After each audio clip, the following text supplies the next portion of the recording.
All right, friends, it's another Thursday morning, and it's time for more about storytelling. On today's episode, I'm going to be talking a little bit about my live stream happening this evening, Thursday, March 19th, 2026.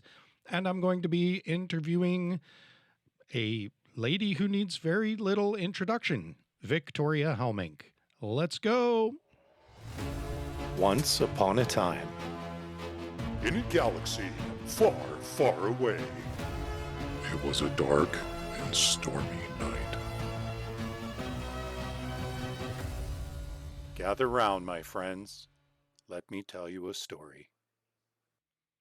All right, so it's been a year since I've done any kind of live stream appearances. I think, the first one I've ever done in my career last year, maybe the year before, to reveal the cover for Cloudbreakers Valen. So here I am, 2026, and we're 3 months into the year, and I'm got a live stream coming to you tonight, March 19th at 6 p.m. Pacific Standard Time. So if you want to find me on my YouTube channel or LinkedIn or Facebook, join up. We got some pretty cool things to talk about the year to come, a 2026 book tour, the Cloudbreakers Peregrine official release date, some other cool things to share, some announcements to make, and yeah, it's going to be a lot of fun. And the guest today, Victoria Helmink, a very, very good friend of mine, is been a big part of the Cloudbreakers world, both with Valen and with Peregrine, as one of my editors, one of my primary editors, actually. We've been friends a very, very, very long time. I believe, and we talk about it in the interview today, that she was one of the first people to obtain a copy of Legend of the Sunlight Prince when the Cloudbreakers world first came to reality back in 2013. And, well, I'll let you listen to the story about how she obtained said copy. I hope you find it as entertaining as we did. So anyways, without further ado, we'll be jumping right into it. I hope to see you all tonight at the live stream. There will be a Q&A. If you miss it, well, it'll be on my socials after, so you'll be able to pick it up then. And as always, yeah, here we go. And here we are with Victoria Helmink, author extraordinaire and super awesome bestie friend. And ironically, also the lady living in her namesake city, Victoria, British Columbia. Yay. Yeah, I like to tease my mom endlessly about that one, the fact that I was born here as well. So, big shout out to Mom. Name originality. Yeah, thanks, Mom, naming me after where I was born. Mama Christine is going to come and kick me in the butt now. Yeah. She's listening and she's going to be like, how dare you? I will get you. Oh, she knows I tell everybody that I tease her endlessly, so she'll understand. Oh man. So Vicky, there it goes. We just talked about this before I hit record. I was going to try so hard not to use Vicky, but you and I have been friends for so long that it's almost just weird for me to refer you as Victoria, right? Yeah, it sounds way too formal. I'm like, what do you, who do you mean? Obviously not me. Are you talking about the city or me? Exactly. Yeah, coming from you, I'm like, clearly you must mean the city. Oh man. So Vicky, do you want to tell the listeners, tell us a little bit about who you are in the writing world? Like where did you start? What have you been doing, et cetera, et cetera? Well, if we want to go really old school, I originally started writing when I was playing Neopets at the ripe old age of 13. I used to love wolves, and I came across this group on the website that would do role playing as wolves, and of course, my 13-year-old brain just lost it and was like, "This is my perfect place. This is my group," and so I started writing, pretending to be a wolf. myself. And that just kind of developed into a love of writing. I had always loved writing stories, even from literally when I could just first start to learn my letters. I was writing stories about part panda and part deer creatures, odd as that sounds. And it just kind of stuck with me. But I think it really took off when I was 13 on Neopets. So yay, Neopets. Neopets. What a name drop. Yeah, I just aged myself dramatically. If anybody thought I was younger than I sound, now you know.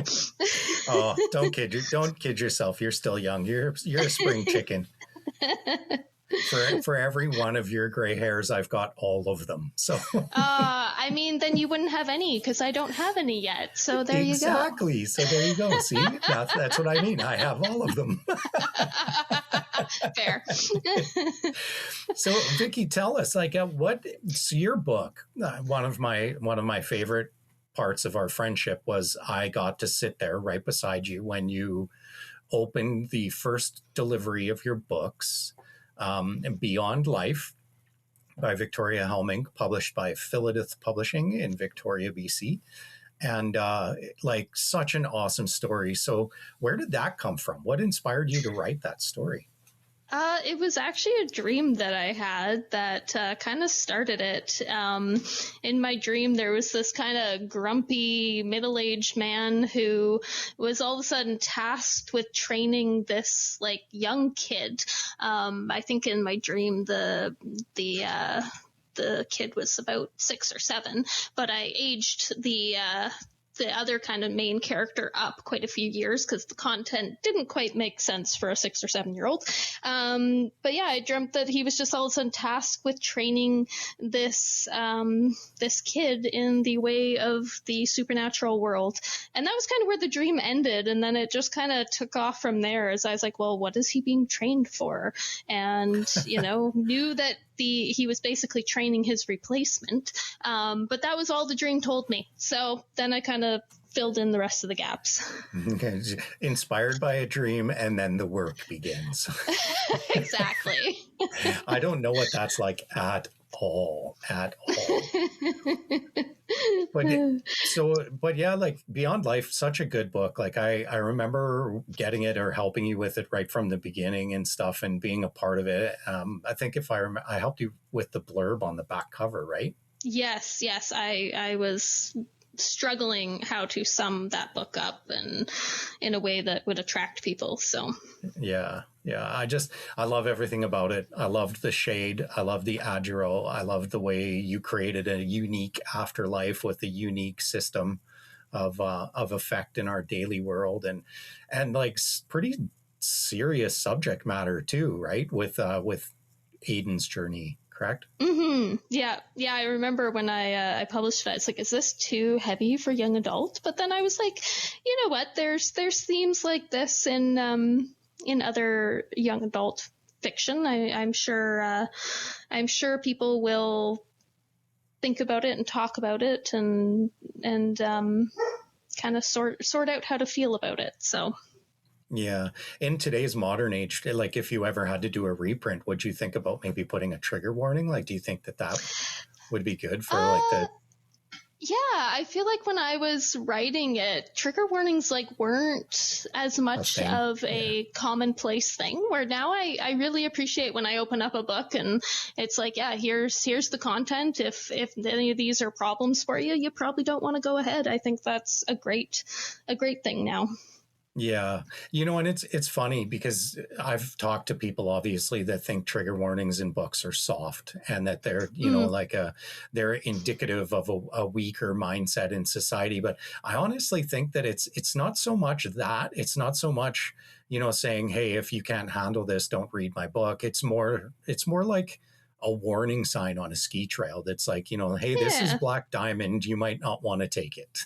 Yeah, I remember watching, I had gone to see the movie, The Girl with the Dragon Tattoo, and I had never read the book and I didn't know anything about it. And of course that movie deals with some pretty heavy material as well.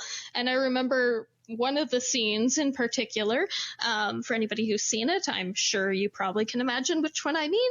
I was quite shaken by it, and I was like, because I just had no concept that was coming. And so yeah, a trigger warning, I think, just tells you, like, you can make a choice, but also it just kind of prepares you for some of those unpleasant things that might happen.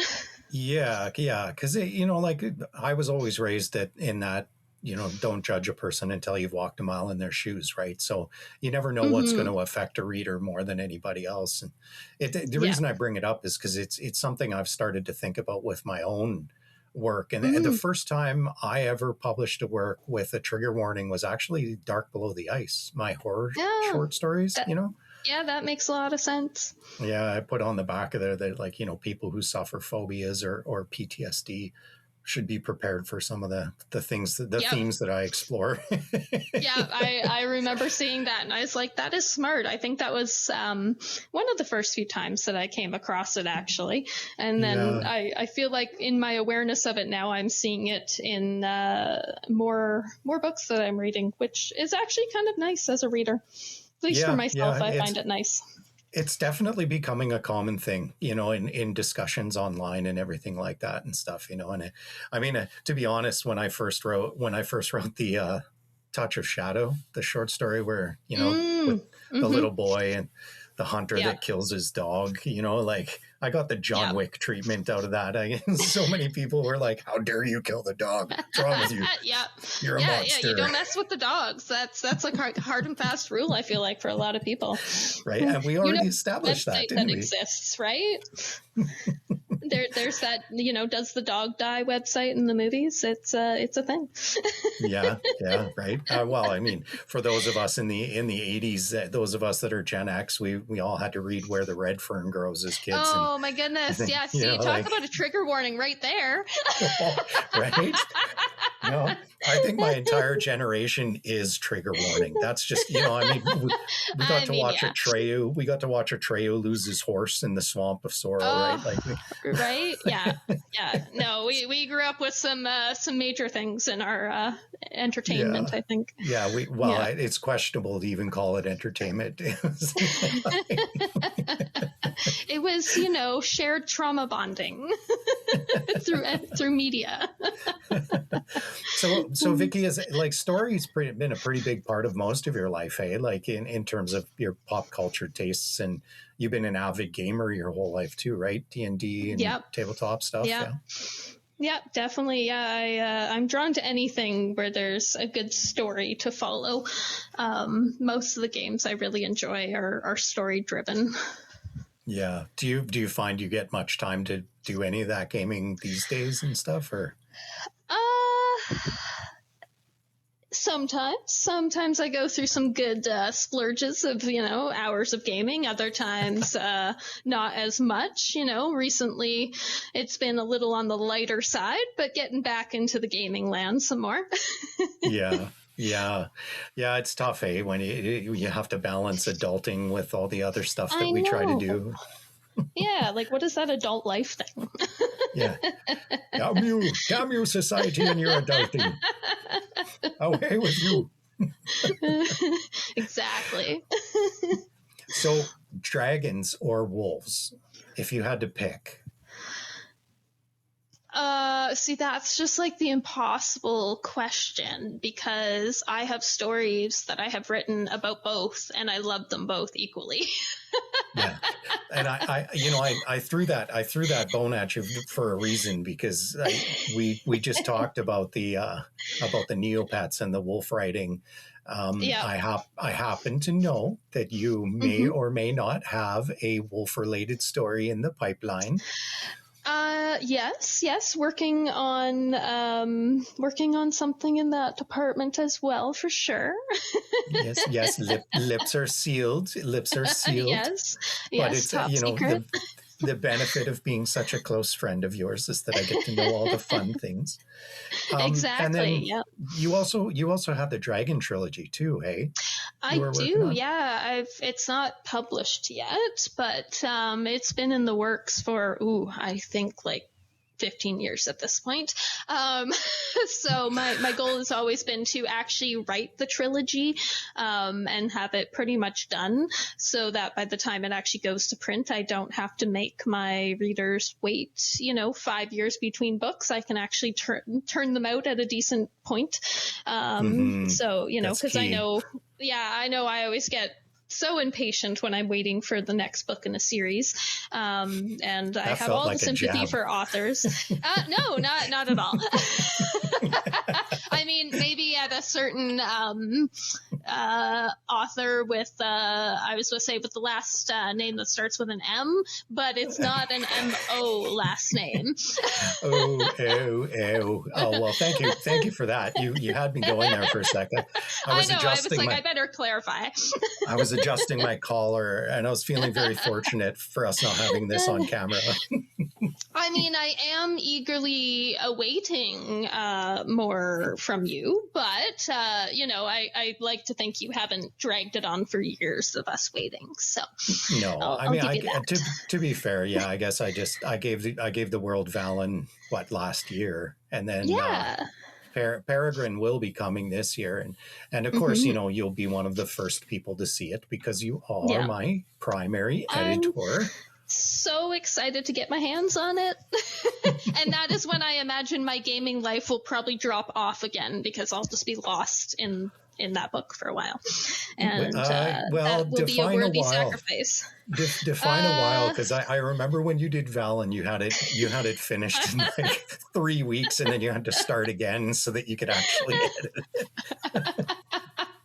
I mean, yeah, that's part of my process. When I get into a book, I'm like, I've got to get into this, except if it's my own stuff. It takes me forever. But for your stuff, I'm like, I just need to get right in there, and I need, my brain just wants to hold on to things for a short time. So I'm like, I got to get through this fast so I can remember all these details, and, be a good editor that way. Yeah, that's awesome. That's what makes us lucky and stuff is, your writing has always been that way for me too. Like when I first read it, like I said, Beyond Life, I think I've actually read it multiple times. One of the few books I have that I have read more than once. Ooh, high praise. I know I read it once when I was helping you, just like as a beta reader. Then I read it again when I got my first copy.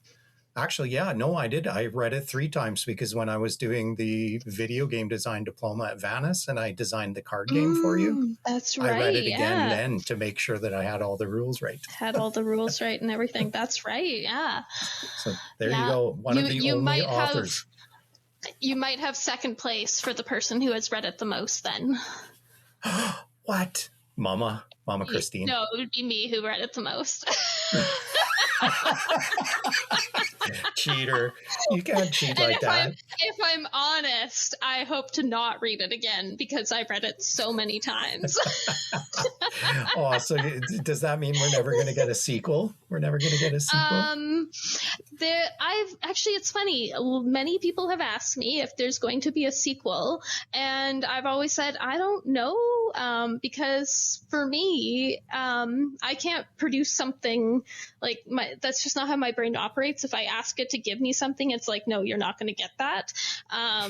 So it's like, it kind of just has to happen or it won't. At this point, there's no plan for a sequel. But who knows, if I'll all of a sudden have another dream, maybe there will be.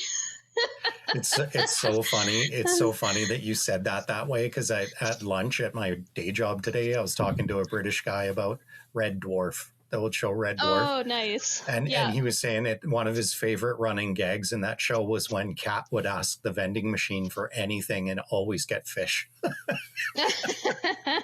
So good. I was like, apparently your brain is the vending machine on Red Dwarf. Yeah, it kind of does its own thing. It's like my Dragon trilogy was actually only supposed to be a standalone book. It was, again, never supposed to be a trilogy. I thought it was a done thing. And then I realized that, no, it was not. And suddenly it became that it had a sequel. And then I realized, no, it was not just a sequel. It needed to be a trilogy. And I'm pretty sure there won't be a fourth. There will maybe be a prequel, but I don't know if that counts as a the fourth were not. So who knows? Yeah. You could always just go with flash fiction too. I mean, that's been super popular lately. Like Yeah. short form stuff you can turn out really fast. That's true. I was talking to an author at one of the events I was at recently, and we were talking about short form fiction being the way of the short attention span market that we have these days, where they're looking at shorter books with longer series. So you're talking like sub 70,000 word books, 50 to 70,000 word books, but then like a 12 book series instead of 300,000 word tomes. Yeah, it's an interesting concept. Like it's been kind of fun. I've been my sister reminded me about the series Animorphs that we read as young adults ourselves, or not even young adults. That. It was like preteen kind of thing. And so I just found all the ebooks online that you can actually download for free. And I've been rereading the series on my Kobo. And it's amazing because like they're of course meant for kind of preteens, and they're short, like they're quick, easy reads. But there's just this like immense satisfaction from like finishing a book in a matter of like 2 hours, and you got your beginning, middle, end, and then that's wrapped up, but it advances the overall plot line. It's almost like reading a TV series. Yeah, or like a comic. Each book is an episode.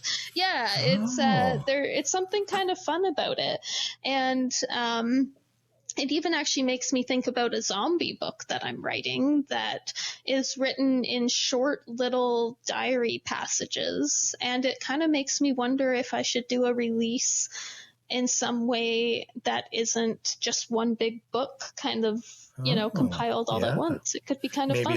Maybe like a Substack or something. Yeah, it could be a fun time. What would be really interesting too is like, and I'm just throwing this out there because I just like conversing with you. This is such a natural conversation for us to have. This is our coffee conversations. This isn't even a podcast episode. This is just me and you hanging out at a restaurant. This is what we talk about and how we speak, right? Oh, totally. Yeah. But I was like, I wonder if you almost did like an audio format, like a podcast, for example, where you just read it. Like you were talking to yourself in a mirror or whatever. Yeah. Well, and like one of my favorite things about this character is she very much writes how I would write a journal. So when I was writing this book, I was actually during NaNoWriMo that I kind of tackled this book, and it was just amazing. I could just the words would just flow out of me because I identified so much with her voice and the experiences that she was sharing, even though I, can't say I've experienced the zombie apocalypse, but just how she was processing. I know, right? You never know. But yeah, how she was experiencing and processing her trauma. I was like, this is how I would do it. So it was just such an interesting experiment to write in her voice. And I was like, I think this is me writing it in this like alternate universe that obviously does not exist. Yeah. You know what you're going to have to do now, Vicky? What's that? You're going to have to go down to TRU for that like Nerf zombie war. Call it research. Oh, that would be amazing. Or not I TRU, can be a pretty good shot. UVic. Yeah, UVic. Yeah, I can. Getting all confused with my universities. I understand. Yeah, no, it would be pretty fun, and yeah, if I had Nerf guns, I could, I can be a decent shot, so maybe it'd go well. I know. I seen you and Corbin shooting stormtroopers at Capital City Comic-Con back then. Yeah, I still have the video on my Facebook, I think. You have the proof. Kapow, kapow, kapow. Now everybody knows how nerdy I am. Not that was a secret, anyways. But well, you came on more about storytelling. You kind of gave it away right there. there. That's true. I talked about Neopets in the first, 2 minutes? Yeah, everybody knows. I got to tell you, that was a name drop I was not expecting in this episode. There has been some doozies. There has been some doozies in my episodes this year. Neopets. That's one. Yeah, that's a good one. It took me right back. As soon as you asked that question, I was like, oh, let's go right back to the original, 13-year-old self getting into that land. Yep. Yeah. And it's funny because since I moved back home to Kamloops here, I started going back to the local comic book shop that I grew up with. It used to be called Riverside Collectibles, but now it's called High Octane Comics. And I've actually got the owner or the manager of that comic book shop coming up in a future episode. He creates his own comic books and stuff too. Nice. We talk about that. But they have this bin system, where you tell them what issues you want to collect, and they put them in a bin every time a new one comes out, so you never miss an issue. Oh, cool. And you just go in and you're like, yeah, give them your bin number and here's your comics. And they give me the weirdest shit. They're like, we got this guy pegged. We know. Oh, for sure. I'm not going in there and being like, yeah, I want Batman. I want Superman. I go in there and I'm just like, if it has aliens in it, I want it. So I have weird stuff. I have Aliens versus Avengers, just weird stuff. And then they started coming out with retro comics. I got all excited when I saw that they had a Thundercats comic. And I was like, cool. I need that. I need the Thundercats comics. And then the spin-off started, right? And then I got a Chitara comic. And then I got a Panthro comic.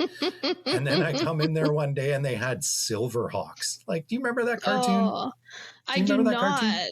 Oh, no, man, it was but I feel like all of your listeners are probably like, yes, name drop. No, they probably don't, because it was the most obscure cartoon, man. It was in the late 80s, early 90s, this cartoon, Silverhawks. And as these guys, they had this space station out in space, and they were one of them was a cowboy, and they had guitars as weapons. Nice. So listeners, I challenge you, if you know what this is, please comment so that Kenton knows he's not I'm not referencing alone. Something that obscure. Because I have no idea about this, but comic books was something surprisingly that I didn't get into when I was younger, and even now it is something I should get into. See, that's so interesting. Yeah, because it's the visual medium. I find it so fast to sit down and read a comic book. And, I used to, as a kid, go into town with my mom because she worked at less than a block from where the comic book store was. So we'd go in, we'd take our allowance from working on the farms, we'd pick up our boxes. We'd have them all read by the time we got home. And Mom would be like, why do you guys even bother? Because we need them. Because we need them. And it's almost cooler to have boxes of comic books to show your friends than it is to read them all. See, you've just unlocked a childhood memory for me. My dad had a collection of comic books, I think from when he was a kid, and I can still picture how they were sitting in his office. And this is when I'll now tattle on myself as a child. But they were all in plastic wrap, and I used to pull the box down, and I would very carefully pull them out of the cardboard holder that they were in. I would never open the plastic because that would be, very wrong. But I would just flip through and look at the covers. And I mean, to me, it just became comic books were a collector item that you didn't unwrap, that you didn't as read. opposed to something that you actually read. So I don't know if that's in my mind where that imprinted, and it just became that you could look, but you couldn't actually read.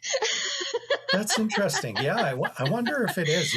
But I mean, to be fair, I know people who are serious collectors with comics, and these people, they're the type of people that buy 2 issues of everything, one to read one, and one goes one away. to keep sealed. Yeah, no, these were touched, all. Right?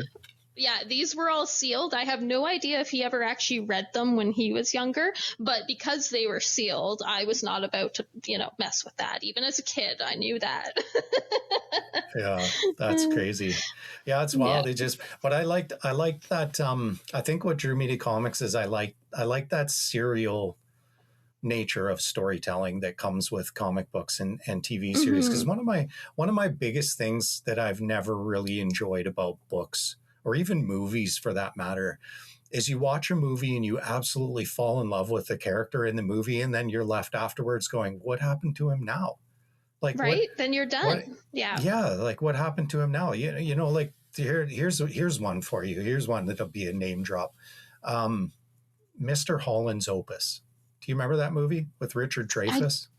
no, but now I'm gonna have to So, look it up. oh my God, it's such an amazing movie. He's a composer and he dreams about Hmm. composing the new American Symphony, right? Oh. And his wife and him they're struggling and all that, and she forces him to get a job. So he gets a job as a music teacher at a local high school. And then it goes through all these generations, like the Vietnam War and all this kind of stuff. And there's this poor guy who gets like stuck in with all these people throughout all these generations of this time at the school. And he has a son who's deaf, and he struggles with connecting with him because his son can't appreciate the thing that matters the most to this character. And but then at the end of the movie, he thinks he's like failed his life. They're closing the school program. He's being forced into retirement. And I'm like, no spoilers, but something absolutely incredible happens. And it's one of the few movies that can actually move me to tears. Like Mm-hmm. so good. Yeah. And, but it's one of those things where I'm just like, I fell in love with that character's journey so deeply that I was like, fuck happened to him after? Like, Yeah. Right? what is next for him? I know there's some stories that just get you. I watched A Man Called Otto with my fiance back in December. I think it's an older movie, but it's Tom Hanks. And speaking of trigger warnings for anybody who wants to watch it, it's an amazing movie, but it does deal with depression and loss and suicidal ideations. But it was just like I fell in love with this main character, and in so many ways he should be a main character that like is unlikable because he's gruff and rude to his neighbors and very prejudiced and things like that. But you just watch it and you just fall in love with the man, and the story arc is such that you do get a sense of completion. But at the same time, I was like, I just want to know everything there is to know about this character. Right. That Yeah. was like, oh, it was so good. Oh yeah. I know the movie. I haven't seen it yet. So I guess that's our Oh, trade. That's our trade. yeah, I'll watch A Man yeah, Called Otto. A Man yeah. Called Otto? A Man Called Otto, yeah. Okay. OTTO. And he spells it Yes. for you multiple times in the movie. Well, there you go. I will watch that. You watch Mr. Holland's Opus, and then we'll get together and compare. Perfect. We'll reconvene. But yeah, I guess in a sense, maybe it makes me a bit selfish as a consumer of media to think that I'm owed something after the thing. Because like there's that old adage. Am I saying that right? I have no There's idea. that old Yeah. there's that old saying that like people come into your life and leave, and they all like they're there for a reason. They leave an impression, but sometimes Mm-hmm. it's better to let them go, right? And maybe that's the Mm-hmm. same with characters that matter. But Yeah. But some of them anyway, are so that's hard to let go. Sometimes I cry yeah. when I finish books, like reading books, because it's just like I feel like I'm saying goodbye to a friend, even though it was a friend on a page. And those are the books that always make it onto my bookshelf to stay, because I'm like, I need to be able to revisit this friend. So, Yeah, for sure. Like Gregory yeah. House. It's still my favorite TV show of all time. House MD. Oh, Yep. I loved Yep. him so much. I had a doctor Yeah, in he's Victoria that sassy. was just like him. Oh God. Oh, so good. I'd walk in. I'd be like, I'm not feeling very good. And he'd poke me in the belly and be like, because you're fat. Yeah, no bedside manner whatsoever, but No. calls it like it is, I guess, No, sometimes. he was And just the ouch, greatest. hard He was truth. the greatest guy. Oh, So Vicky, we're getting pretty close to time. I see what I mean. oh like my these goodness. conversations It just fly. flies. They fly. This is like eh? a Like warm up it's of our coffee get-togethers. Yeah, right. So next time we're just going to have to pick up where it left off. Maybe what I'll do is I'll Yeah. hit stop and we'll just keep talking, and it'll be a future episode. Yeah, I feel like we'll leave everybody unfulfilled if we do that. Yeah. See, you got to know us, and now we're leaving you alone. Now we're leaving. Good luck. You'll just have to ask for a sequel. Ask for a sequel. That's right. Comment below if you know what Silverhawks are, and ask Vicky for a sequel. If listeners wanted to find you and follow your work, Vicky, what's the best way to do so? So I have a website, victoriahelmink.com. I don't have a blog component on that website, but I certainly post any of my new work there. I also have a Facebook page. I don't necessarily post actively on it, but certainly if I have upcoming announcements, it would appear there as well. So yeah, those are probably the best ways. Excellent. That's pretty simple, eh? Right? Not too bad. I keep it simple. Yeah. Victoria, like the Queen of England / capital city of British Columbia, and last name Helmink, Helmink for the listeners. Yeah. Mm-hmm. So, Vicky.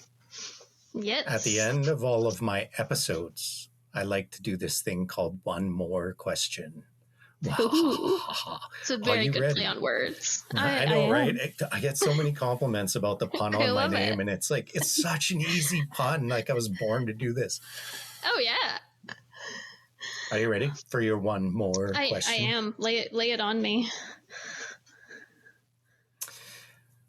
In your book, Beyond Life, the quote unquote angel / demon creatures that you have, the Shade and the Adro, feed on emotions, right? Mm-hmm. Yep. What would be the most awkward emotion for a Shade to encounter in a apartment building? Ooh. I feel like now this might just become like PG-13 over here. I already dropped an F-bomb and a couple S. Oh, perfect. Good. I put my episodes as explicit just by default. By default. Perfect. It's the Navy in me. That's fair. I feel like the Shade would probably have a hard time with lust, because it would come from a place. Well, I mean, sexual feelings, I feel like, are just a whole range of sensation and feeling anyways.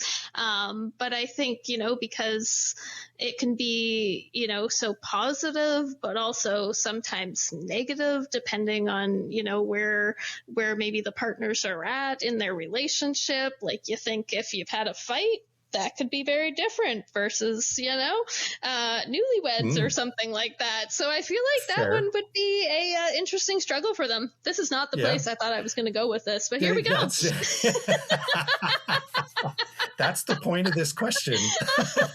That's why nobody gets told what I'm going to ask. It's just, and to be fair, I did have a bit of an idea what I wanted to ask, but I kind of just went off the cuff, because I was just like, I'm just going to say something that Vicky's going to find funny, right? Oh yeah. And I mean, that one definitely makes me laugh. I'm now having all kinds of weird scenarios of them either needing to run away because it is too positive of an experience, or also being attracted because maybe the intensity is a good thing. I don't know. It could go all kinds of weird for them. Anger, the strong desire, and there could be a lot of interesting dynamic there. I don't think I've ever broached this subject with you. The Shade, are they conscious? They're cognizant? And yeah, they're thinking entities, the same as the Aduro, where they are consciously trying to influence the world around them. And, Okay, so it's like, yeah. and that's where I think with the lust component, it's like they could be trying to influence lust, because if you're all lust without the love, that could be viewed as a negative thing versus, for sure. if they can tip, like, whereas the Aduro would be trying to tip into the component of, love with then the benefit of the physical side. Right. Yeah. Like nurturing, love and nurturing. Yeah. Whereas Love and the nurturing. shade might be drawn to lust and then come through a wall and be like, oh my God, that's a vacuum cleaner bag. Yeah, we went I'm there. so sorry. I'm so sorry. That was all you. I'm sorry, listeners. Oh my God. Now this episode's gonna get reported all the time. It'll probably be the first one I'll actually get compliments on. People will just be like, that was great. That was great. They'll be like, that went down a whole different avenue that we weren't expecting. Yeah. Oh, it's like I said, it's been a wild year. I mean, I had one guy in a previous episode say that he wanted to propose to me after I gave him some advice that changed his life. I was not expecting that. That's fantastic. The brilliant moments are the things when the filter just comes off. I feel like we should do this again after I publish like my zombie book and things, because I feel like we'll have all kinds of fun things to debate around that one. Oh yeah, absolutely. Like you just like Astra, just like Evan, like I think every single person I've interviewed to date has been like, I want to come back. So, I would do it again without a hesitation. I was nervous coming into this, but it's so fun. It does, right? It just comes off without a hitch, and it's such a great. You have such a great energy. It's so easy to talk to you, and it's just great. Is there anything you can share with us about something that might be coming up? Is there any? I know we teased a couple things, and that's not what I'm referring to. But is there anything that you might want to share or? I mean, I've kind of got two big goals for 2026. I've got in my professional daytime life, I'm a notary. So one of my colleagues and I are writing a book on how to be a power of attorney. So giving people a good overview of the legalities of that. It's very dry, legal talk.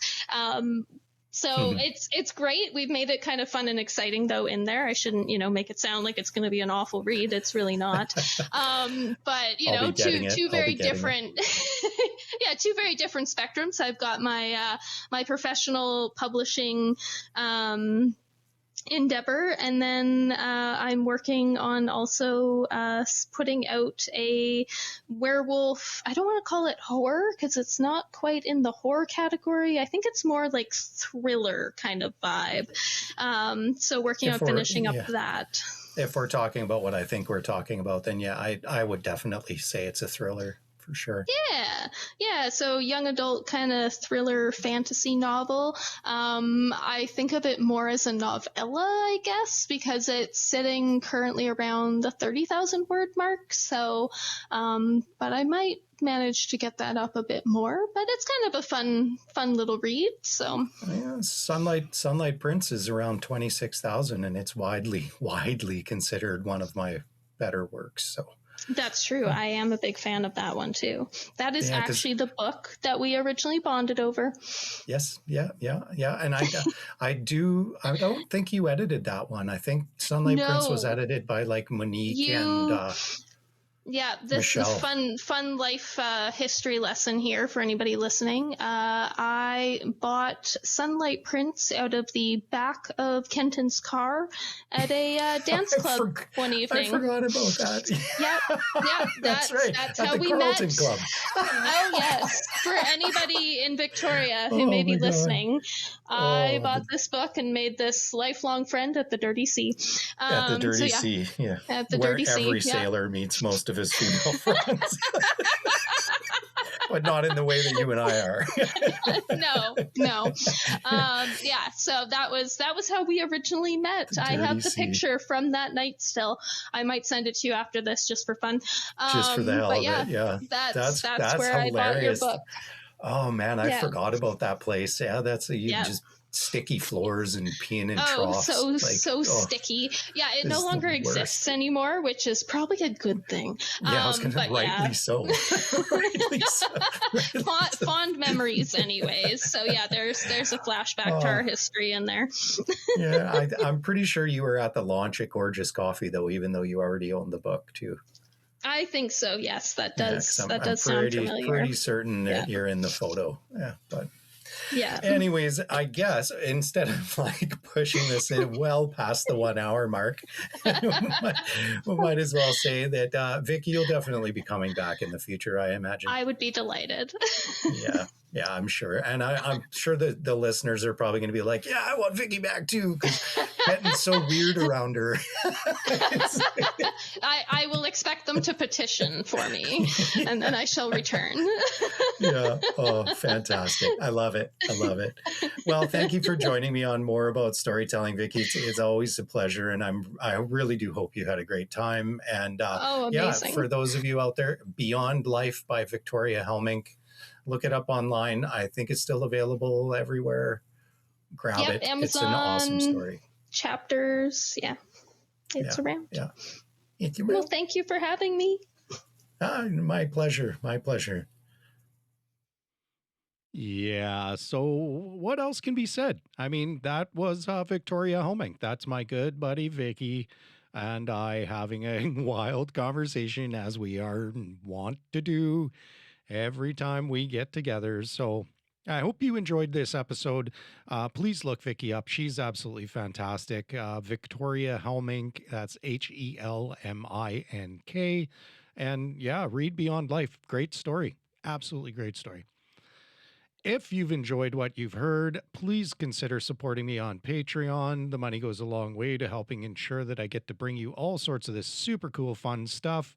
And as always, too, if you are interested in being a guest on the podcast, if you are a musician, an artist, a writer, a video game designer, man, if you have a cool story to tell and you just want to share it with me and yak about how story shapes life and makes life worth living, or you're just a super nerd like I am, please reach out to me on the contacts form on my website, www.kentonjmoore.com.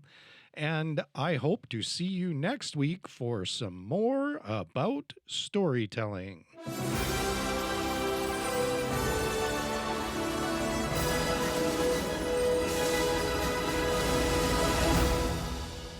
Fade to black. The end.